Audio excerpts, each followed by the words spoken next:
MC Fireside Chats, a weekly show featuring conversations with thought leaders, entrepreneurs, and outdoor hospitality experts who share their insights to help your business succeed. Hosted by Brian Searl, the founder and CEO of Insider Perks, and powered by insights from Modern Campground, the most innovative news source in the industry.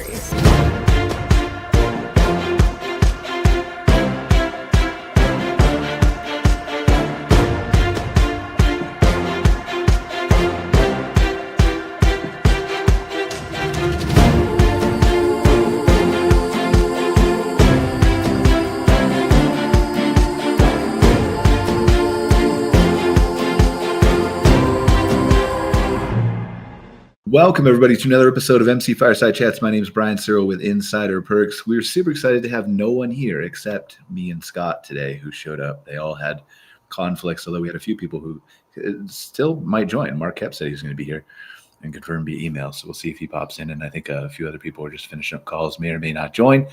Either way, we're going to have fun today because we're going to talk about data and all kinds of things that are, well, boring but important, right, Scott?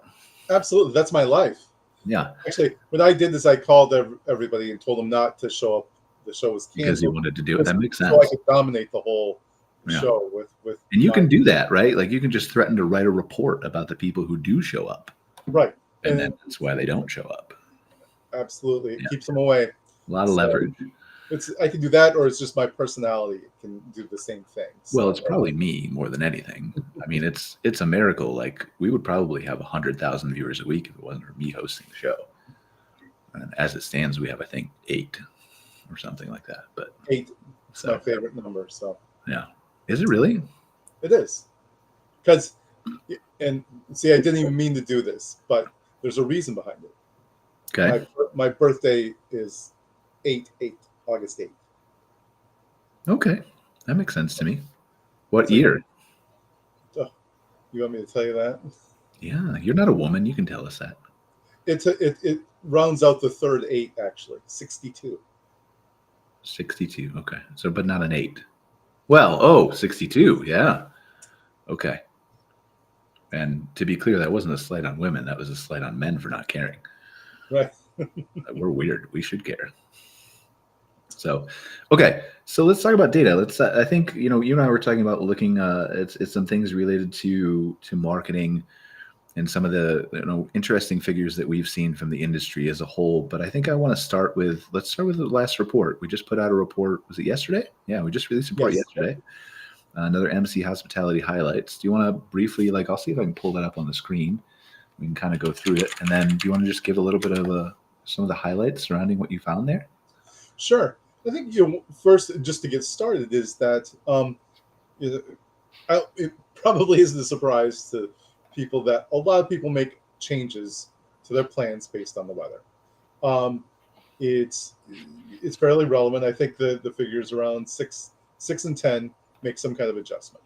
The other 4 and 10 are locked in typically, and they go regardless. A lot of those, by the way, are RVers. Just so RVers are much less likely to change plans than tent campers, especially. But yeah, a lot of people adjust their plans, and it can be anything from changing the date, canceling their trips, or delaying, changing it to a different time, or even changing the type of accommodation they stay in. Which is one of the results I think is really interesting and very from the perspective of an opportunity. Oh, we have Jeff. All right. Hi, Jeff. See, now everybody's showing up. Now everybody's showing up, but we're still doing our thing, Scott. They were late. We're doing our thing. They're starting to see. Some of it I didn't catch up on the link. It's all right. Keep going. I did the same thing.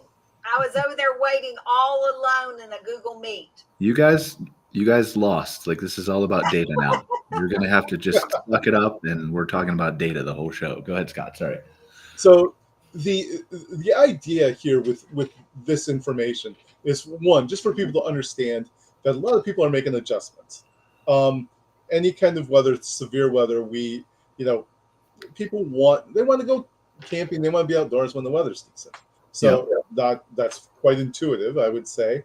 The big question is how are you going to respond to that? Like, and how are you going to respond if people are actually there while the weather turns bad? Or how do you entice them to keep their trip and to come to your park, even if the weather conditions aren't ideal? You make it non-refundable and have a cold, wicked heart, and don't give them their money back. Exactly. Just say later. There, you know. I got that tip from Jeff, by the way, from Camp Strategy. Yeah. So that to me is the big thing here is how are you going to adjust to this? I mean, there's the opportunity to offer, weather insurance. There's the opportunity, whatever your cancellation policies are. But I think when people start to think a little bit more creatively about and understand that there will be a lot of people who, for whatever reason, it could be work, when they're locked into their vacation, they're locked in. They still want to go. They still want to be there. They still want to take their vacation. And how can you make the best of that? And I think that there's the opportunity for any campground to offer something for people to do and some way to kind of alleviate, the idea that the weather was less than ideal. Well, so this is interesting to me on a couple different fronts, right? I mean, one, you step back and look at the weather as a whole. There are the people who are on the road full time in RVs, or the local people who are coming out to your campground for the weekend have a lot more flexibility to play with the weather, right? Yep. If you're local, you can say, okay, well, I want to cancel my reservation. I'm not going to come, or I'll come next weekend or in a couple days or whatever, right? You're local, you're close. That's easy for you to do. If you're a full-time RVer, I think you're going to need a place to park your RV anyway, but maybe you could, if you were driving across 2 states or something, you could say, well, the forecast looks bad. I'll just wait a couple days where I currently am. You have that flexibility. But I think if you're planning a vacation and you're not a full-time RVer, or you're staying in a cabin rental or glamping or something like that, then I think it's a situation where you don't have, you probably already requested time off work, right? So it's not easy for you to go and say, well, it's raining, I'm just going to cancel the trip. I can't really go another time because my kids will be back in school, or, me and my husband both requested off of work. We don't have that flexibility. We don't work from home. We work from an office, right? So it's interesting to me then, as you take that further into some of what we've talked about, Scott and I've talked about with some of the clients, is, we know that camper nights are down for across the board for many, many people this year. As you look at people who are now perhaps, and it differs very, based on area, but if you look at people who are now taking 1 weekend trip versus 2 or 3, or staying 3 nights instead of 4 or 5, there's less of an opportunity now for them to say, well, I'll just reschedule it another time, or maybe my second weekend will be better. That this is their one vacation. So I wonder how that impacts weather too, and how they react. I think it has a huge impact.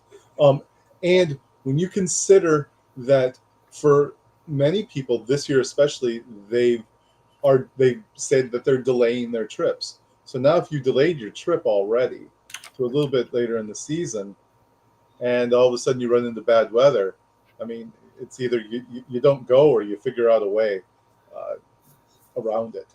The change location thing here is interesting to me, right? That's obviously easy if a hurricane is coming toward Houston. But if it's raining, how far away are you actually driving from where you can easily just switch the location to somewhere where it's not raining? Do you just drive 3 hours north instead of 3 hours west? Again, I think that's easy when you're a full-time RVer.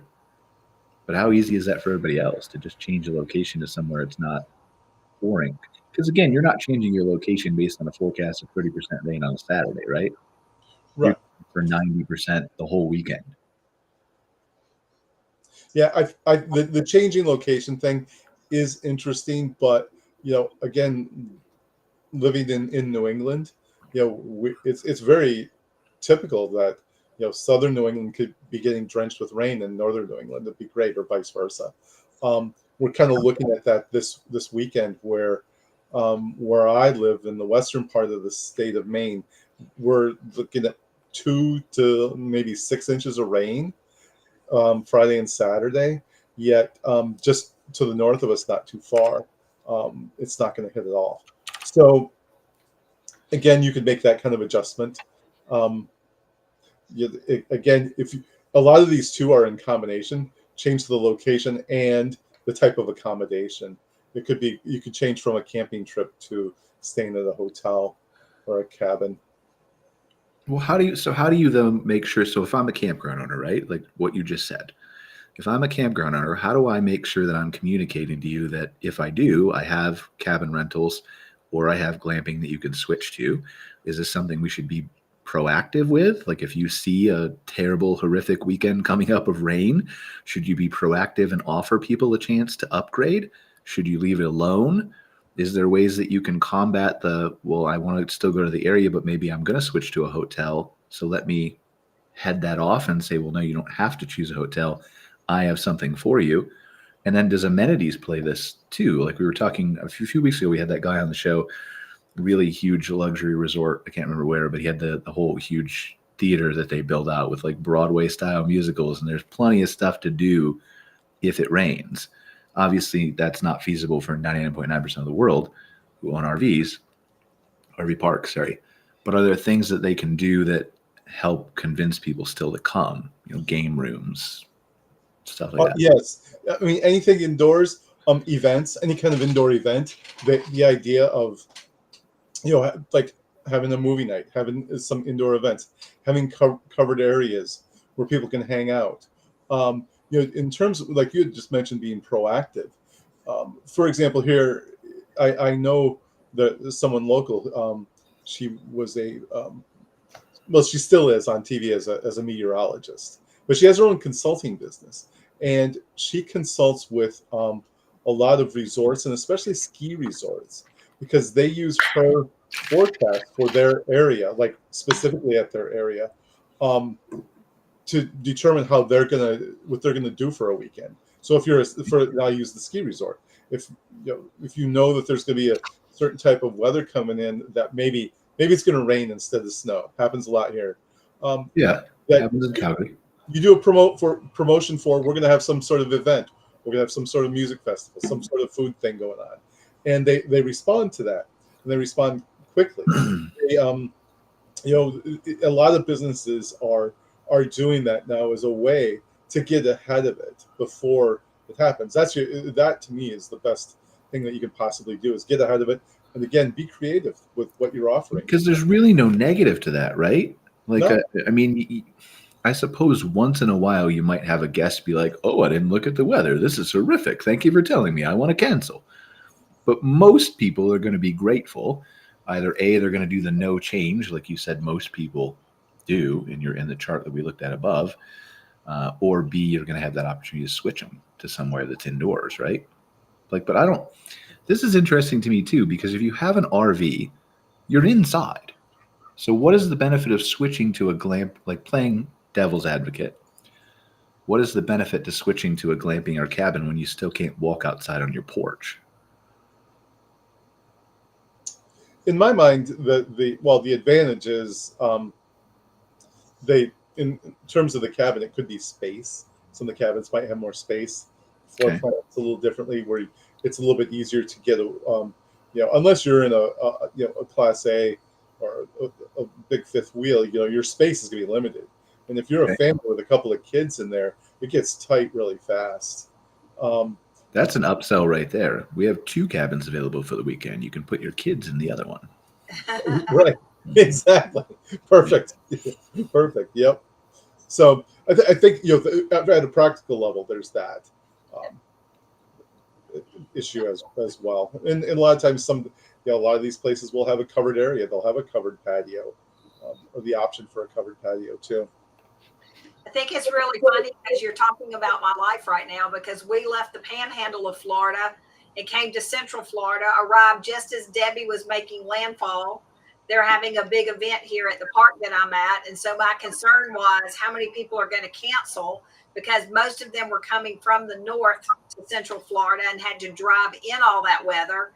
And fortunately, I think there were only 2 people out of the hundreds of rigs that are here that actually were concerned about driving in the weather and didn't come. But this particular park we're at has they have afternoon thunderstorms being Central Florida all the time. And so they've built a really large pavilion, and they have activities and all that all summer long in there for kids when it rains. But of course, for us here at the event, it's been really nice because we haven't even noticed the rain. I mean, we've just moved everything indoors and still went right on and had the event. So it's been great. And did you say, Scott, that it, and sorry, I just forgot, I haven't read the whole entire report word for word, but the heat was the main driver of the change? Did I read that? Heat tends to, yeah, especially, again, this is timing, summertime, but heat is a big driver of changes because, if anyone's a tent camper, they know if you're out there in the heat, humidity, it's miserable. It's miserable. You can't sleep. And in RV, many of the RVs are climate controlled. So the heat actually drives a lot of people away. And then if you can't be outside, again, this summer here where we're at, which is typically fairly, cool, we've had heat index above 100 many days already, and you can't do anything outside. So it's like, I mean, I'm looking at this list right in front of us, right? And some of this obviously is not for everybody and isn't something you can solve right away. And nobody always is going to want to spend millions of dollars to put in an expansive splash pad and stuff, right? But there's a lot of things that you can do here that you probably already have. Like, many people have an air-conditioned office already. Not that they have extra places for people to sit, but some do. You could create something like that. Not easily, but easier than installing a splash pad. Water stations is fairly easy, right? Like, just setting up the coolers or ice-filled stuff or whatever, if you had that. Ice cream stands and beverage bars feels like a revenue opportunity for me, right? mm-hmm. Like, I mean, you can go get some of those at Walmart and just resell them, right? Beverage or, ice cream bars or something like that. I don't know how hard frozen fruit is, but mobile beverage carts, what else you got here? Water-based activities, obviously it depends on your location, right? But you could still help. Water balloon fights is easy, right? Absolutely. What would you counsel, Jeff, a park to do if, of these things, if you were creating a list? Obviously you need to prep this in advance. You can't react and plan all this stuff in you could, but in 2 or 3 days based on a forecast. But if you were advising somebody to have a plan like this in their back pocket, what would you say they do off this list? One, I wish I could read it. Let me make it a little bigger. I can. I can read it all to you, Jeff, if you need me to. we were talking about age before you came on. Yep, and it's getting It worse. wasn't about you, but now you've made the whole thing about you willingly. Okay. Actually, and it depends on the size of the park and what you're trying to do. One of the things that seems to be going on is heat. We've averaged into the 90s with 8% humidity in Ohio. And it's miserable to try to do outside. So anything on this list that can cause them to cool and still remain but sedentary type of running around type activities. The water balloons are good. We have noticed the trend with the heat. We're putting in a splash pad next to try to alleviate some of the, because we put in a second pool and now we've got to go to something else because that's getting crowded. But I would recommend that you air condition all of your facilities, your restrooms, and it gives people that have a place like a tent camper respite, and it also makes the restrooms a lot cooler and better to use. How do you balance that with the increased cost of electricity, though? Like, I would never tell anybody not to do that, but I'm just curious. I just think if we're looking at camper satisfaction, I think that's where you get your return. Ever since we climate controlled our bathrooms, our guests have been happier, our employees happier, because being in comfort, dying in the heat when they're trying to clean. That's fair. So worth it. And the electric cost on these new systems is not that bad. You no longer have to run all the ductwork. You just slap these little units in, and All right. So what's the flip side then? How do they adjust to the cold when it's extra cold? Scott, you want to talk about that for a second?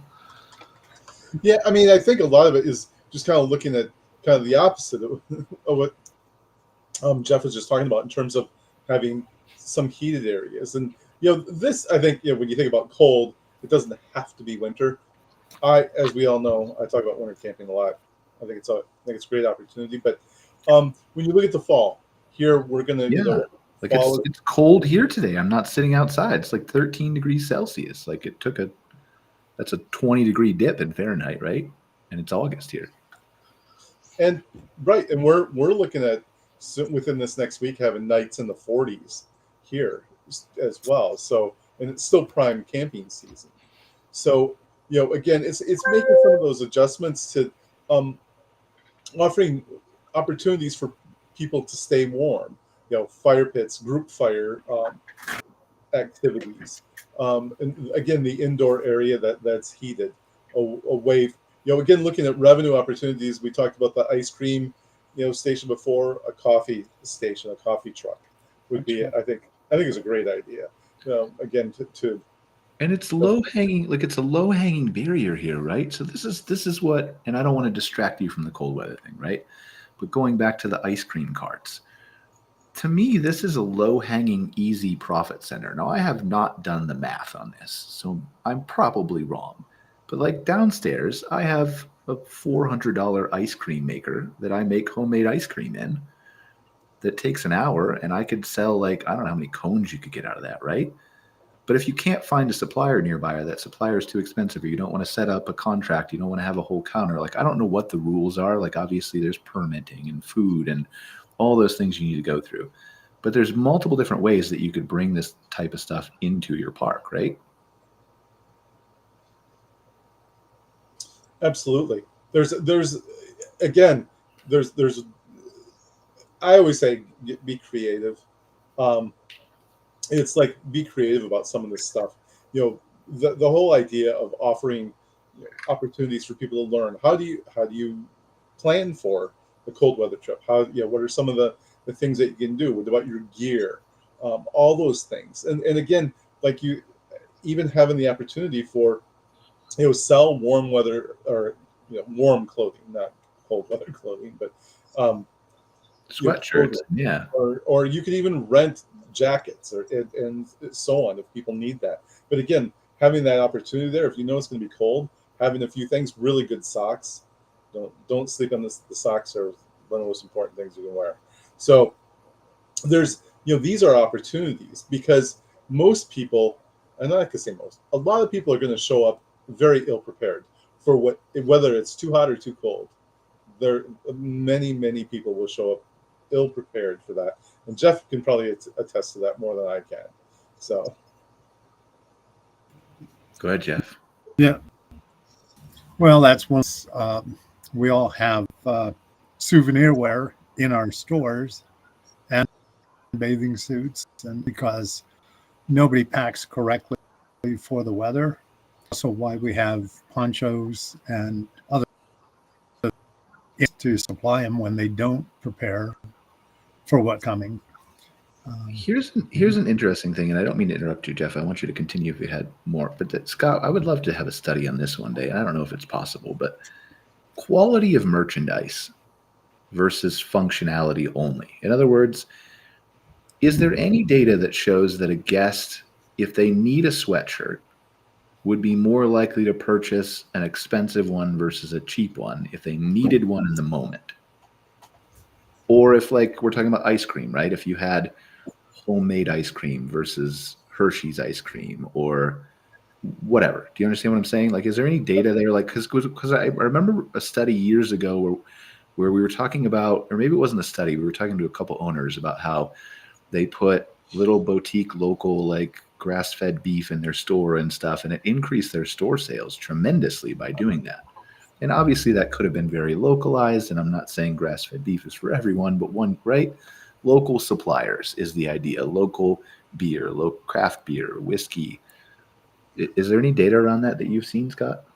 I don't have any, but I can see the opportunity there. Go ahead, Zany. I was just going to say, Roy Carter does a lot of that. He's one of the top retail people in the industry, and he has a lot of research. He's spoken at KOA and several of our big conferences about knowing your target market. And if you have if you have young families with limited income, they're not going to come in and buy, the Yeti cooler, right? Sure.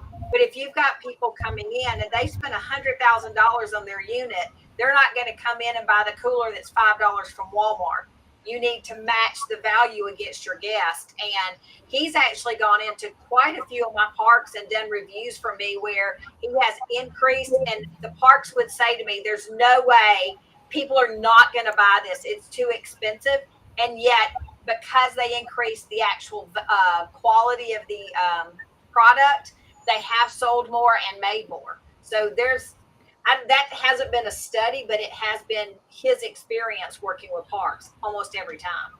Yeah, I mean, from my perspective, if you look at, like, I'm one of those people like who will eat organic grass-fed beef, will go out of my way to support like a local craft brewery versus drinking a Budweiser or a Coors Light. And so that's obviously not everybody, but I think if you look at the proliferation of, I can get that Walmart cooler in, at Target and at the dollar store and at CVS and at Walgreens, and that doesn't really set you apart as a campground store. Now, not everybody wants to be set apart.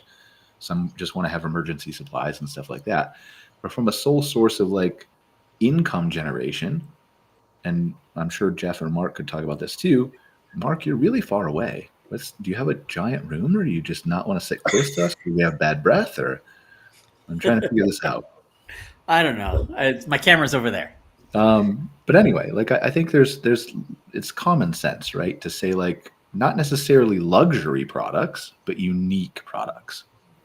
Well, and the other thing that Roy has a lot of people do is use their stores in specific areas, especially if they're rural, to draw in local sales. So when you were talking about the organic, he's got a park he works with. When they expanded their store, they actually expanded it to market to locals because there wasn't a big mall or anything close that they could shop at. And they were carrying a lot of perishables, which they, again, argued with him over and said, we don't want to carry eggs and milk and organic, bad, yeah. And yet it's an area where all these yuppies are moving into, and that's what they were looking for. And they had to drive an hour and a half to get it somewhere else.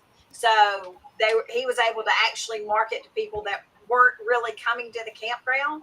But in the process, they found the campground and either came or talked to their friends about it. Mark, any thoughts?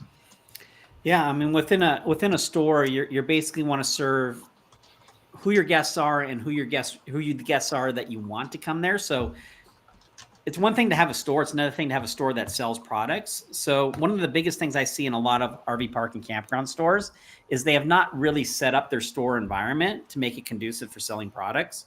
It just is a big clutter fest, and people are just randomly around and finding stuff. And so there is actually an art and science to setting up your stores and doing it right. I think the biggest risk a lot of park owners face when they're thinking about buying products for their stores and stocking their stores is they tend to think about themselves and what they would like versus what their guests are actually looking for and wanting. So that's generally my feedback for them is, try things and ask your guests, what do you want? Right. And listen to them when they come in and ask for, I've got a client in Idaho that sells pizza and propane, and they deliver outside of their park because they found out they're in a rural area. There's no pizza places around. So they started serving pizzas and delivering it. So they deliver pizzas. And the same thing with propane. The local gas station stopped providing propane. So they opened up those propane sales to all the folks coming in. And they know that they're not renting their sites just to the folks that are on site. They know a lot of folks come to their area to go up in the Forest Service and do hunting and all that stuff. Well, those folks want to fill up their propane tanks, so they're selling to those folks too. So there are many cases, and there's many stories where these stores actually generate more revenue than parts of the business. I mean, you look at like, especially the rural areas, right? Like look at groceries we were just talking about. Like in many of these rural communities where my parents live in the middle of nowhere in upstate New York, like their grocery store is a Dollar General. That's it, unless you want to drive 20 miles to a Walmart. And so the opportunity for a campground to carry some of those basic essentials actually could be a real nice revenue generator in a lot of places. Yeah, and the trick in that is having the systems in place to make checkouts easy and having the staff there that is willing to serve the guests, right? So it's a holistic approach. And the parks that we see that succeed with the stores are the parks that have that covered, right? They want to help guests, they have the staff there, and they make sure that they have the systems in place to service those guests, and they end up doing very well. Yeah, I mean, it seems like, and you were talking about like a lot of people will just stock their store with what they think. That's another interesting topic to me, because I think, and I don't want to pick on any specific vendor, nor am I saying that this is anybody's fault, but like look at Wilcor, who shows up at all the shows. They have the same type of things, right?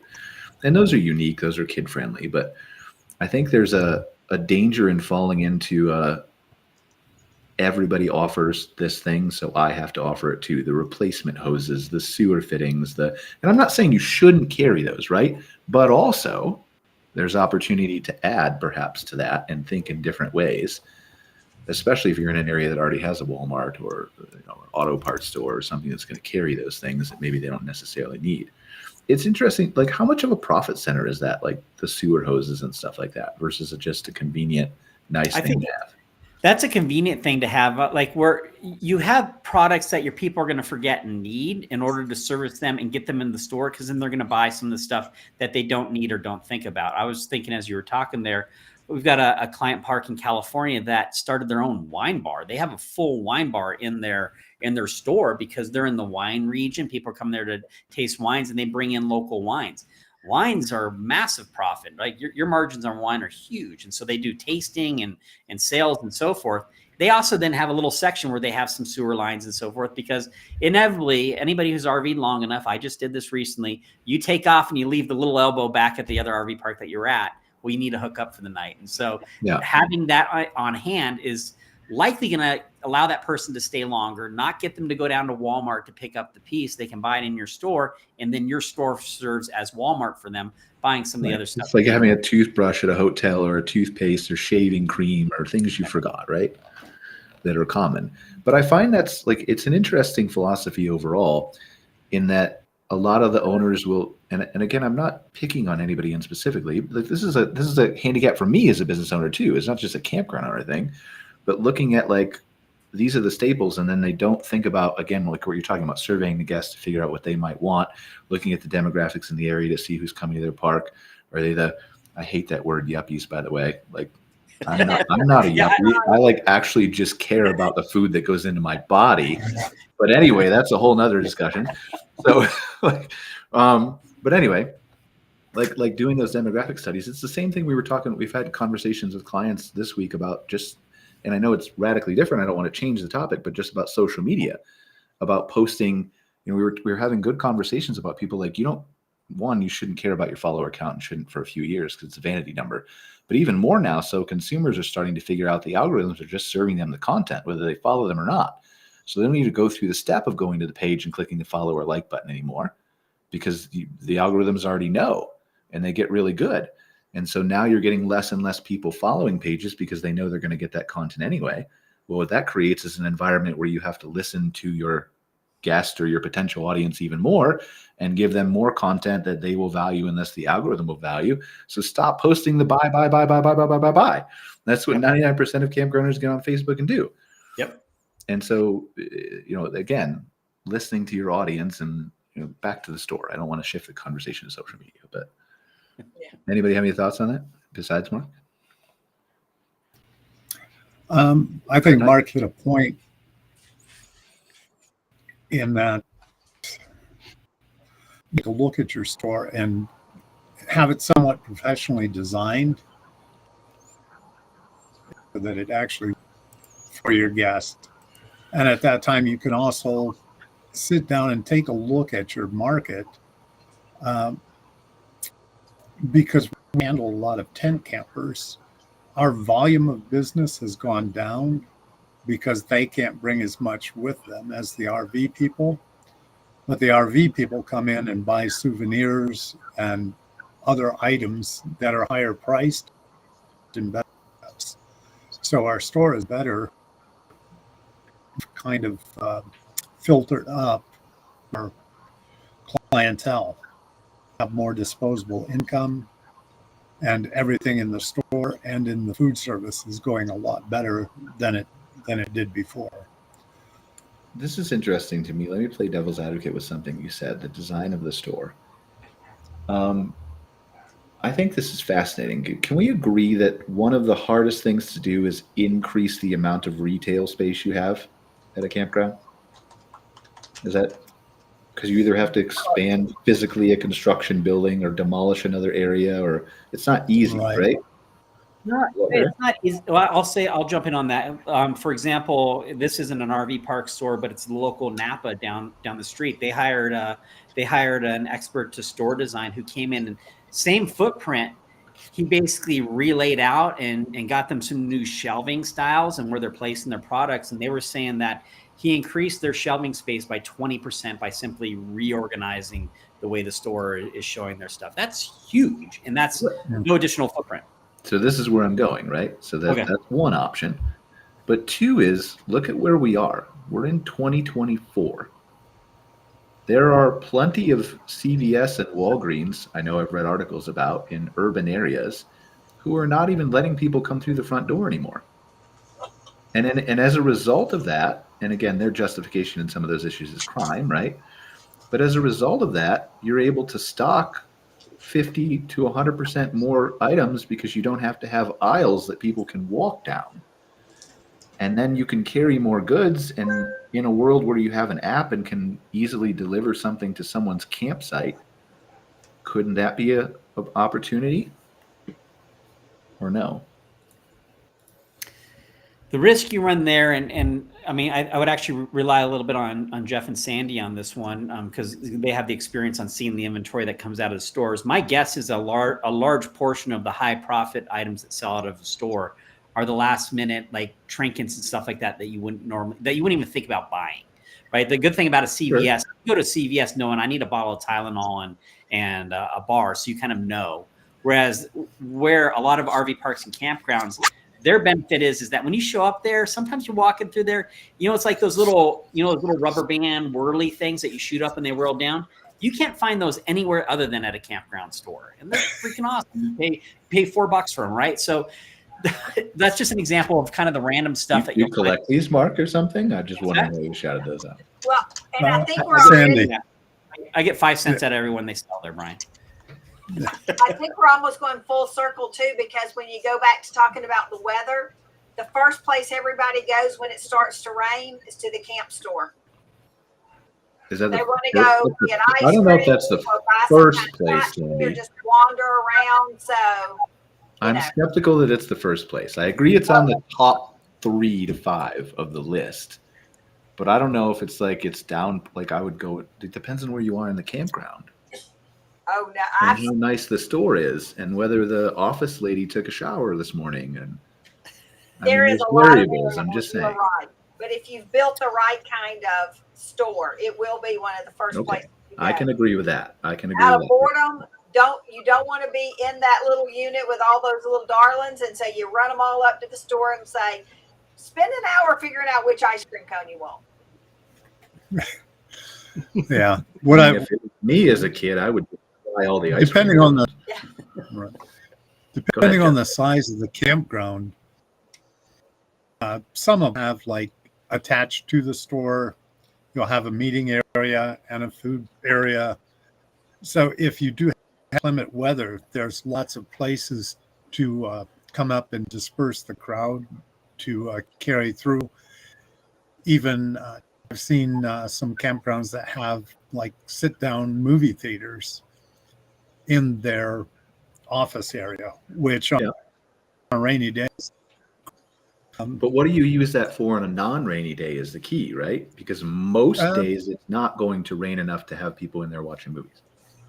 A lot of time, because it's climate controlled, we produce. We don't produce. We show movies for the kids at night before they go to bed with pop enough. Okay. So it's a good area for them to come in and quiet down before they.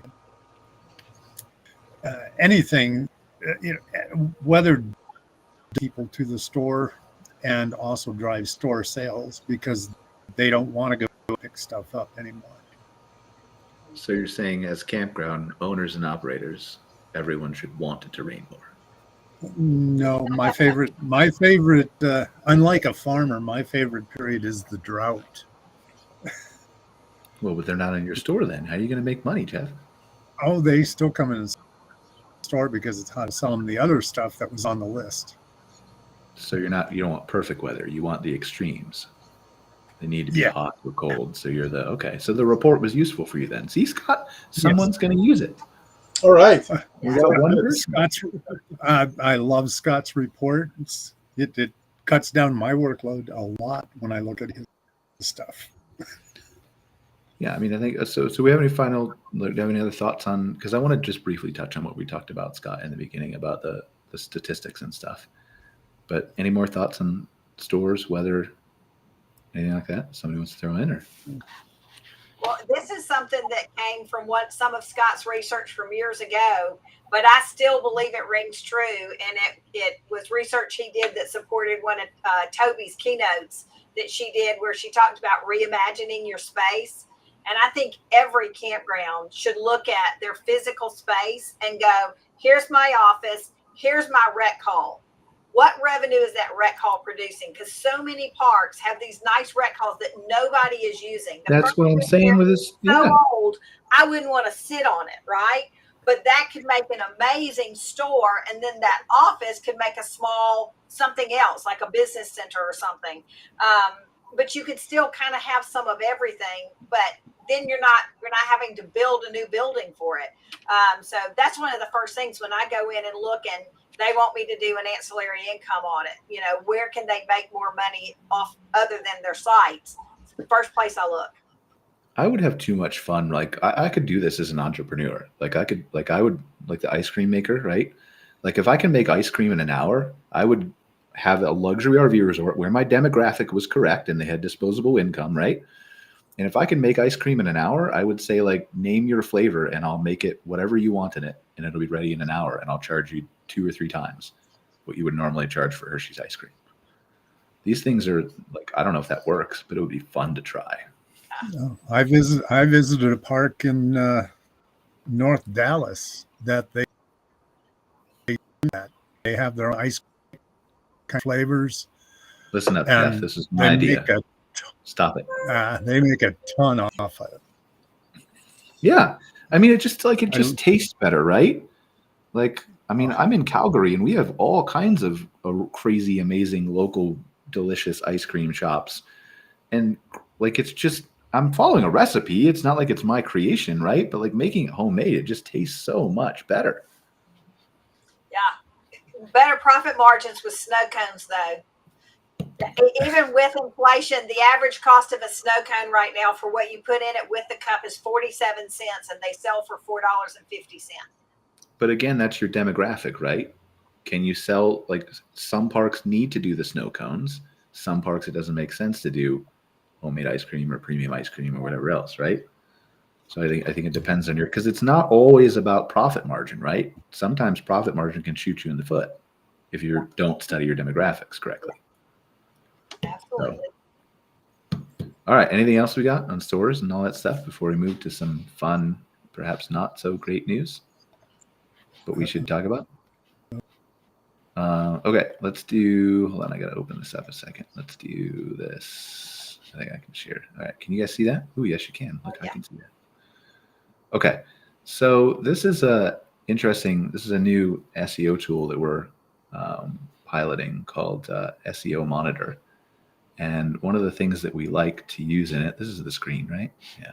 Let me pop that out. I think I'm going to have to switch screens again. Oh, I did. Okay. So this is just like, it doesn't matter what we're looking at here. We're just going to look at some different keywords. Like this happens to be just, I pulled in KOA.com, right? But we have other people in here.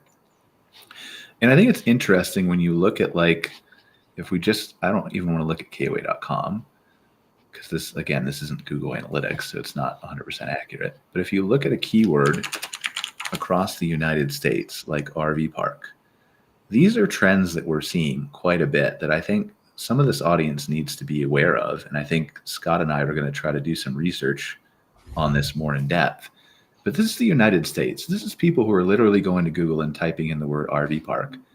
And it's down 33% year over year in June in this case. Brian, I'm laughing because as I was preparing for this call, I wondered if I would share. Campground views, we have a lot of traffic, right? And for example, when COVID hit, we saw the boom coming before. We can trigger it back to middle of July, actually July 13th. We saw the peak for camping search this year on July 13th. Normally that peak happens on August 31st. Yeah. And we're now seeing that same bell curve that we normally have seasonally. It wasn't like some sort of aberration. We're actually seeing a drop in traffic. That's also anecdotally going with a lot of interesting conversations with various park owners all across the country experiencing the same thing. So there has been, this data is validating what we're seeing over at Campground Views on our data and also with our various clients. There's been a definite change in search habits and actual activity for people looking to go camping. Yeah, I mean, this is bad. Scott and I have looked at some of this data, right? Like, I mean, again, some of these are smaller numbers. This is RV park. And again, this is just for the entire United States. We've done some more drill downs into specific states like Texas and Florida, and they're off 18 to 30%, right? I mean, here's just searching for campground is still like, wow, that's 1.2 million, but that's off of 2.2 million in June of last year, right? 1.8 versus 2.2. So this is, down 18% year over year. That's a significant chunk of people that are no longer, again, here's camping in New York City off 33%. These are very clear 19, 35, and some of this is up. I don't know who's searching camping, by the way. This fascinates me when I look at Google Ads reports for people. How many people can't spell campsite or camp, whatever. But anyway, like most of this stuff is down, but we are seeing some outlying trends. We were looking at New Braunfels on a client call earlier today, and camping in RV park is down, but cabin rentals is up. But also hotels is down in New Braunfels. So it's really interesting, like how you can dive into some of those areas. Again, you don't know exactly the cause, but you can start to tell yourself an educated story behind that when you have some of this data. But I think it's important for people to like what we're looking at here. What this data is the amount of people who are going to Google and typing in RV park anywhere in the United States. RV park near me, campground near me, camping, stuff like that, right? And this is literally like no matter how good your marketing or your SEO is, and again, there's ways to recoup this in other places in some cases, but this is people who are by a volume of whatever that number was, 18% for campground that we looked at up here, who are just not even looking on Google for this. Now, what's interesting to me is I just had this thought, and I don't think I talked about this with you, Scott, but Mark, this is data from Google search. We know economic conditions are impacting this because we can see the camper nights and all the things, right? Mm-hmm. I wonder how much this data is skewed by the fact that less people are searching on Google and more are using tools like ChatGPT. I think that's part of it, but we're also seeing this not only on, in the case of Google, but, services like our own, right? Campground Views isn't a Google service. And so we're seeing the same trend there too. So there's an overall macro change that's going on. The other thing that we've seen, and this is more of a recent trend, is we have parks that are doing great, but then they look ahead into the fall and they're like, what the heck? My bookings in September are way down. What's going on? And so what I think is happening is, especially in the United States, we're in an election cycle again. I've been very open since the beginning that things are going to get hairy, and they have gotten hairy. In fact, there was an event in the middle of July that we can say that was the event that kind of started triggering this drop off. And so we've done some, not Scott level surveys, but we've done some surveys of consumers, and we are seeing that across the board, that basically people do still want to camp, but they're not planning a camping trip 2 months from now. They're thinking they'll go camping in about 3 weeks. Yes. But once they get into that week, then they're going to make the reservations. And so they're not booking out in advance. They're kind of changing their overall search parameters. The other thing that we've seen anecdotally is people have tightened up their travel radius. And as a result, this is anecdotal now, but as a result, if you're a camper and you live where you live, you kind of know what the RV parks and campgrounds are around you. So you're not going to Google to search them. You know, hey, it's Bob's RV park or Mark's RV park. So you don't need to go search. You already know where you're going to go, and you're going to call them up in the last minute and book a site. So we're kind of seeing that trend. I mean, obviously the macro data that's going to come out in the North American Camping Report and everything else will kind of show that. But right now in the moment, that's what we're seeing. Well, and another interesting, I'm sorry, Brian. No, I was just going to say, I want Scott in a second to talk on booking window, because he had brought that up, and we kind of see the same thing. I got distracted by camping camp. Who's typing this stuff in? Sorry. Anyway, but like I think it's important. Like what you're saying is correct, and it is for sure. We've had this conversation with Scott about the presidential election year, but I think in some ways it's dangerous to say that this is only a presidential election. And again, this is my opinion, and I hope I'm wrong, but I think we're in a 2 to 4 year economic downturn here that is going to impact the number of people who are looking to go stay at RV parks and campgrounds and travel in general. You've seen Airbnb fall off, and hotels. We just talked about New Braunfels. There's patterns of that in specific areas. And again, I hope I'm wrong. And I'm not saying that the camping industry or the outdoor hospitality industry is in danger, but there's been a lot of overbuilt. Yeah. There's a lot more competition out there. And then coupled with, there's just not as many people who are going camping from the last 3 or 4 years coming down off of COVID. It's just something that I think people need to be paying attention to and saying, I need to look at strategies to future-proof myself. Like, what if this happens for 2 to 4 years? What if it, yes, is partially, of course, the presidential election in the United States. We have data to back that up.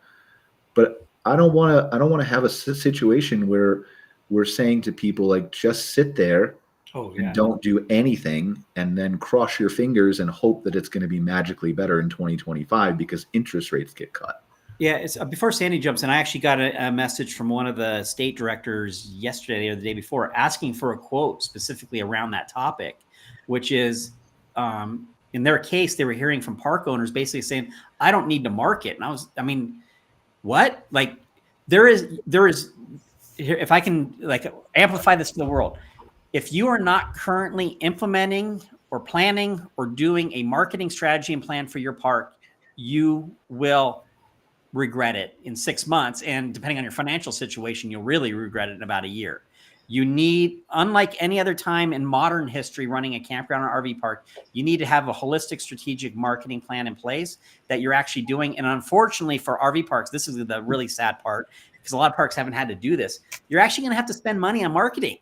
A lot of parks haven't had to do that, but you're actually going to have to spend some money on marketing. And now that brings up the big question mark in everybody's mind is what does that marketing look like? And we can go in a whole long conversation there, but I'm just going to say at this point, you need to be marketing. And if you're not doing it, you need to start down that path really fast. Well, and briefly, you're right. We should, again, we only have a couple minutes left and I want to get to Sandy's comment that she had and then Scott about booking windows, but you're right. That needs to be a topic because marketing, you can't just say I'm marketing. Like we had a conversation with a park this morning, and I won't say the area specifically, but we looked at his Google ads, and his Google ads, because the search demand is down in the area, are converting much less than they were last year. And so I'm a proponent of Google ads, but also I know that eyeballs are other places besides Google now, both AI tools and Bing and other, voice assistants. And so you can't reach everybody on Google like you used to be able to, a significant portion still, but not everybody. And so I told him, like, you're in an area that is likely going through an economic downturn. There's a lot of overbuilt parks near you. You've got a lot more competition. There's some other factors that go into play with the economy in his specific area and some of the features that I'm trying to intentionally be vague, but the features that perhaps were not once as attractive as they were last year, right? So he's got a kind of 4 or 5 different things working against him. But I said, if this is a 2 to 4 year economic issue, which I think it is, and that's honestly, I think that's a best case scenario, but that's a whole nother show topic. If this is 2 to 4 years, then you've got to look at how do I prepare myself for when, either the area changes, come back, or the economy comes back, or whatever the trigger is. How do I make sure I'm set up for that? Because the ads immediately aren't going to work for me. In this specific case, I'm not saying Google ads is bad, but you know that, Mark, I'm a big proponent of Google ads. Yeah. But so I told him, start writing, let's look at blog posts. Let's turn off your Google ads. Let's look at blog posts, and let's write blog posts about the area, so that when the area starts to pick back up, now you've got hundreds or dozens of these articles that talk about the area that are valuable content. So when people are going back now to the area they're in to find these blog posts on your website, let's do the same thing with social, because we know, again, people aren't necessarily researching that stuff, but the algorithm is going to show valuable stuff in their feed. So let's train them that you're there, and then when they're ready to come back. So I think it's important to have that conversation. You can't just hire a marketing person and say, go market for me. Right?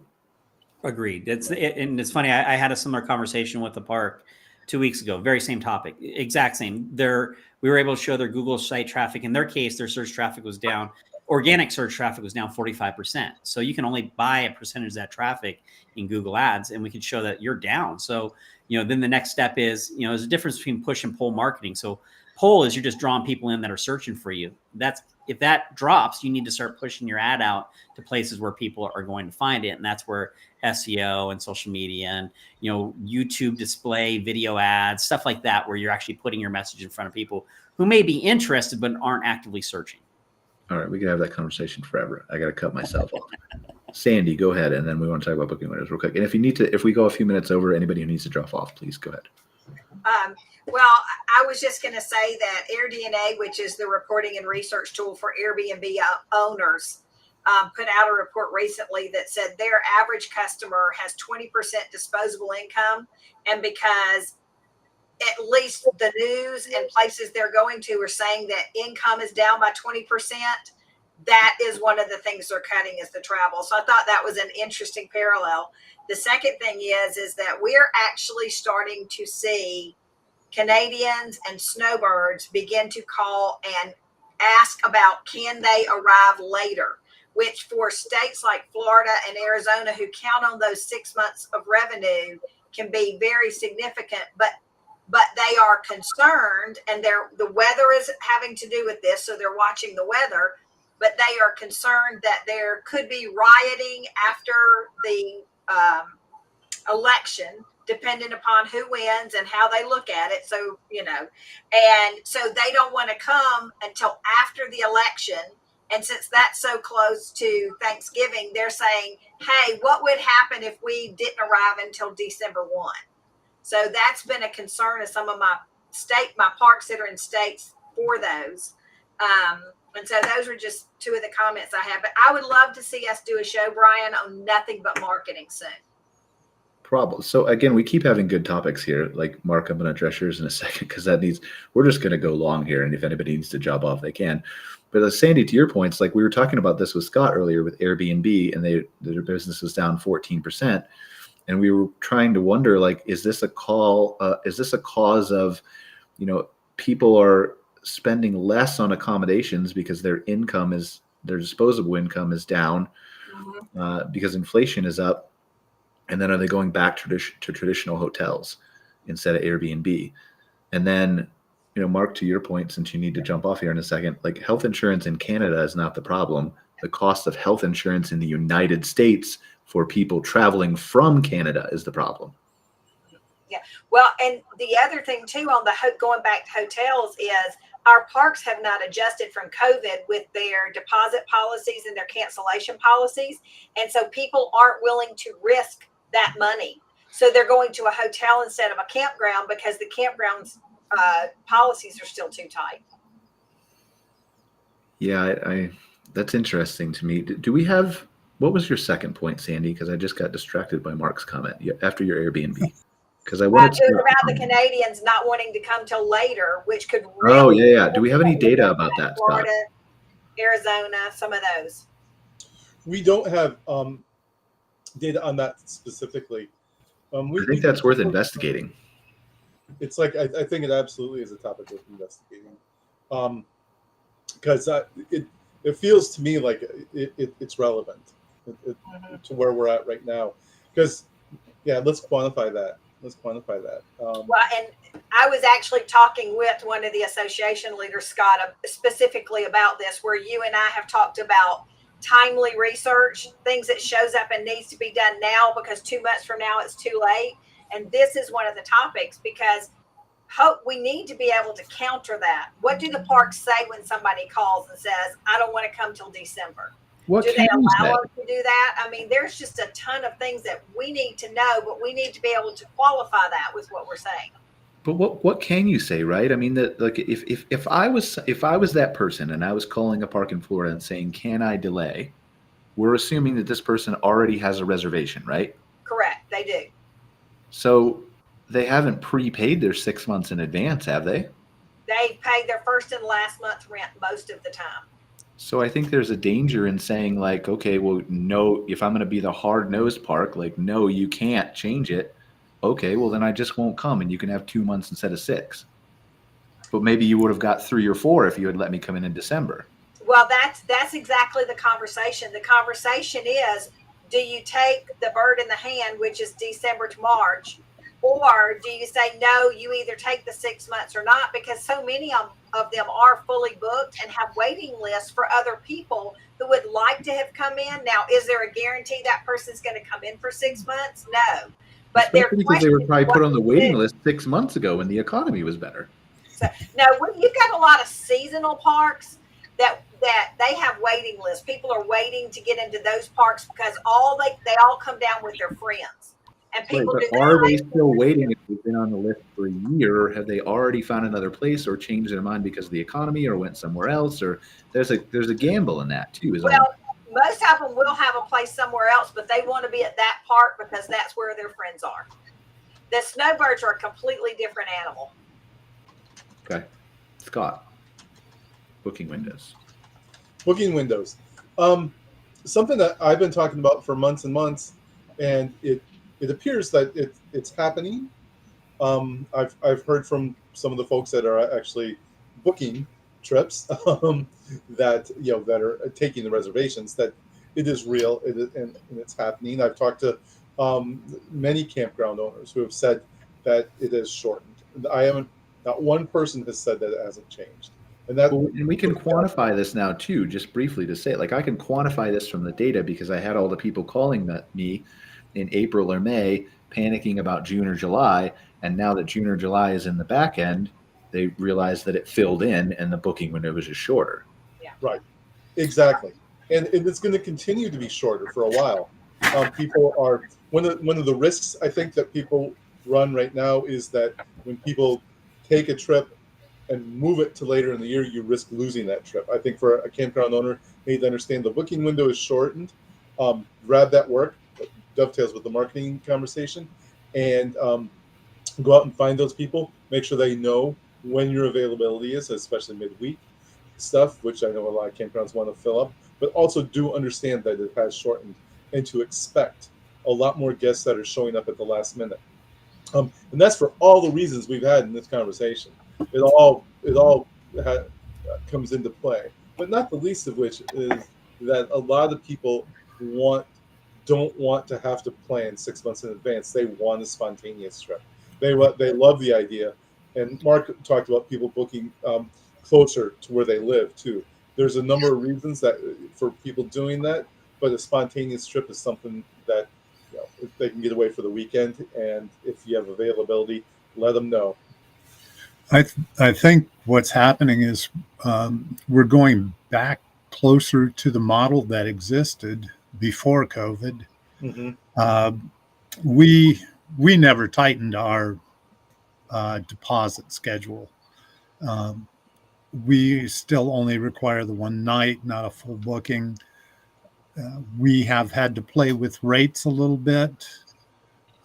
And we have noticed that the booking windows on all of the parks that I work for, they're all getting shorter and shorter. But it used to be a 2 to 3 week out on most parks was standard. I think owners are going to have to adjust to the changing market, in that we're going to have to, as you said, go back to marketing, going back to easing some of the restrictions that we placed, and try to get people back into our parks. It's not going to be as easy as it once, it was there for a few years. And I think the well-operated parks, the ones that are listening and, tracking the data, listening to your podcast and other things, those are the parks that are going to survive and do well. The ones that have just been riding the coattails of this upward trend, they're either going to have to learn how to run their parks, or they're going to fall by the wayside. Yeah, the other thing that's really interesting post-COVID is we have many, many more multi-park owners. And now when they're trying to play the Google pay-per-click game, they're competing with themselves, because so many of them will have parks in the same area. And for every park, they're paying for the same Google words. And so now it's like, okay, you're competing against yourself. And I keep trying to tell them, you can't do that. You need to find other alternatives than to compete against yourself. Well, you shouldn't have bought 6 parks in the same area. I'm sorry, that's a whole other conversation. So, yeah. All right. We don't want to stay forever. Well, I could talk forever, but nobody wants to hear that. So, final thoughts. Jeff? I'm actually surprised you didn't bring AI into this conversation more than you did. Congratulations. Yeah. We'll try once in a while. But yeah, I do think we're in the midst of a little bit of a changing market, and people will have to be very conscious of pricing, marketing, and their product. Sandy, final thoughts? I'm telling my parks, honor your repeat customers. They're the ones that have kept you there all these years that have come. And it's great to get new ones, but keep those consistent people that are coming, honor them, offer them the specials first, make them feel like they, you love them more than everybody else. So I think it's really important right now. Scott? My final thoughts would be, keep an eye on October. Get out there and grab as many people as you can. Keep in mind that one of the things that we've seen trend in the last year and a half or so is that demographically, the boomers are back to camping. And that's a group that loves scenic drives and sightseeing and leaf peeping. And I think it's a great opportunity. I think October could make up for a lot of lost ground. Not a lot, but at least some of the lost ground people had early in the season. I don't want to give people the wrong impression, but Scott's advice is to go grab people. Grocery store, library. Of course. Okay, I'm just wondering if there's like local, the demographics have to match, right? Like we talked about. So Correct. Okay. All right. Thank you guys. I appreciate it for another episode of MC Fireside Chats. We'll see you next week. Glamping focused episode next week. We're going to change this format around in these shows. We decided to delay it till January of next year with all the conferences and all that thing and flip-flopping back and forth. So, but it'll be interesting. We're going to have more of these shows, I think, on the first week where we talk about industry trends and insights. I think we should all show up and bump those glamping people off and talk about marketing. Yeah. I mean, there's so much, right? And like, I feel like I'm self-serving talking about myself, but we'll talk about marketing more. Awesome. Can't wait to see everybody during the conference season. Yep. Looking forward to it too. All right, guys. Thanks. Take care. Have a great show. And thanks for being here. See you. All right. Bye. Bye. This episode of MC Fireside Chats with your host, Brian Searl. Have a suggestion for a show idea? Want your campground or company in a future episode? Email us at hello@moderncampground.com. Get your daily dose of news from moderncampground.com. And be sure to join us next week for more insights into the fascinating world of outdoor hospitality.